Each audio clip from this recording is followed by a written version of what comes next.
and happy Wisdom Wednesday. Thank you so much for tuning in and for choosing to spend some of your time with me. It's your girl, Milagros here. And today we are going to talk about the most important relationship in your entire life. Yeah, that happened. And that relationship is with you. That's right. Spoiler alert. You probably knew that was coming.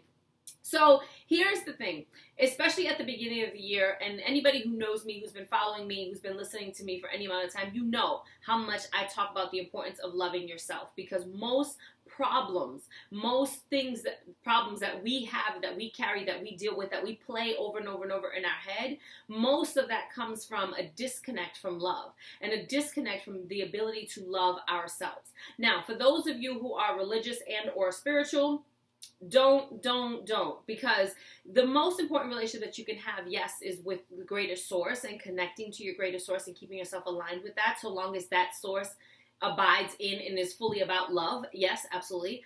But the greatest human relationship you can have is with yourself, because no matter where you go or what you do, you will be there.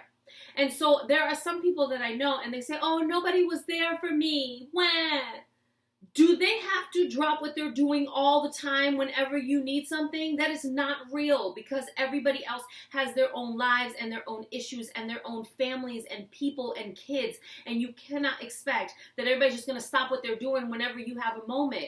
That's just not real. There are going to be times where you have to spend time alone. And if that's hard for you, this is the time to start practicing. This is a great time, and this is a great year to start getting used to spending time by yourself, being alone, and developing your relationship with yourself.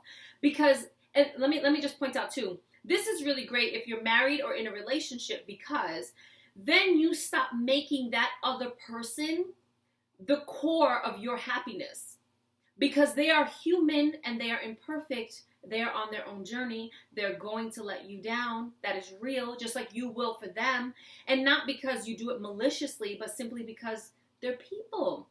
We're all people. We're imperfect. If you set them up and say, I can't be happy unless you do X, Y, and Z, then A, your love is conditional, and B, you're setting them up for failure, and C, you're setting yourself up for disappointment.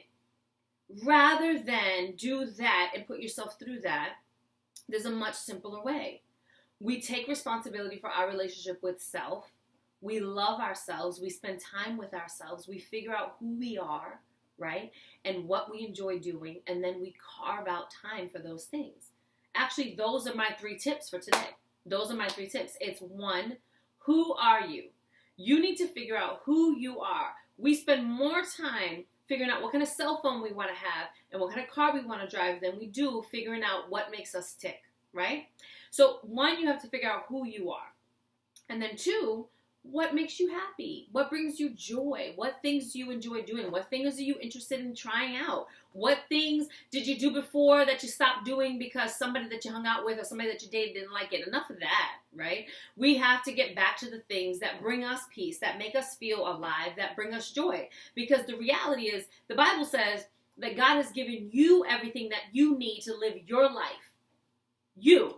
He didn't give it to your spouse. He didn't give it to your kids. He didn't give it to your job. He gave it to you. So we have to then become responsible and figure it out. And it could be a multiple of things, right? It could be reading. It could be gardening. It could be exercise. It could be a very specific kind of exercise. It could be dancing. It could be, I don't know, going for long walks, hiking, climbing mountains. It could be writing, poetry, spoken word. It could be all kinds of things. There's limitless things that are available to you that either you know you enjoy doing or you might want to try to see if you enjoy doing, right? So that's the second thing. Figure out what those things are. What do you enjoy doing? What makes you tick? What makes you feel alive? What makes you feel full, right? Because then when you practice those things and you do more of those things, you're bettering the relationship with yourself. When something happens and you feel like, you need to be around someone or you don't want to be alone, and the reality is sometimes it's going to happen that people just aren't available. That's real. They're just not going to be available. You can then say, I have a list. And you go to your list and you look at all the things that you enjoy doing, and then you go partake. Go do something that you enjoy doing. And then the third thing is to make sure that you schedule time for yourself, right? We have a tendency to make appointments with our friends. We make appointments with our spouses or our boyfriends and girlfriends or lovers, whatever. We make appointments to take our children out and spend dedicated time to our children, but we don't make appointments with ourselves. And we need to. We need to get better at taking the time to carve out the time and make that time non-negotiable.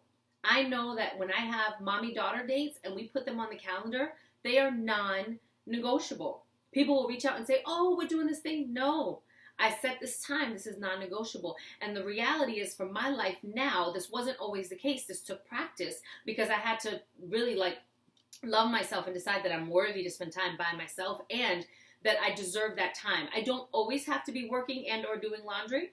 So I had to carve out that time for myself. And when I block time, my me time, y'all not going to hear from me. I won't respond to a text message. I won't respond to an email. No, this is my time. And it's just for me. And then I make that a priority. And when we do, when we make our relationships with ourselves a priority, what happens is all of our other relationships become better.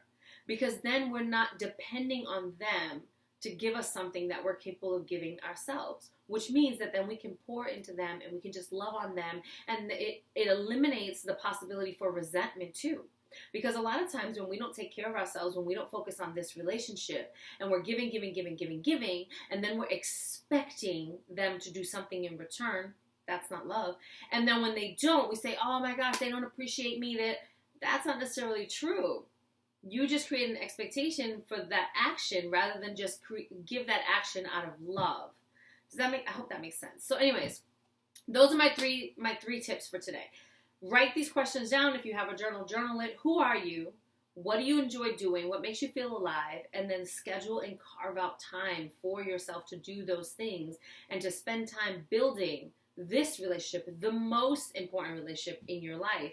Because when you do, super sparkly everything, right? It makes all your other relationships better.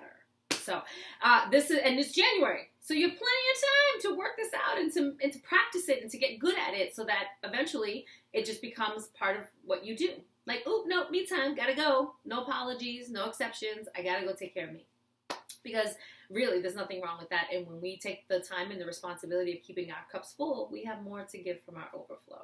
So that's it for today. I hope you enjoy the rest of your week. I hope you have a magical, super sparkly, self-love, self-care kind of weekend. And I will see you next week. Bye-bye.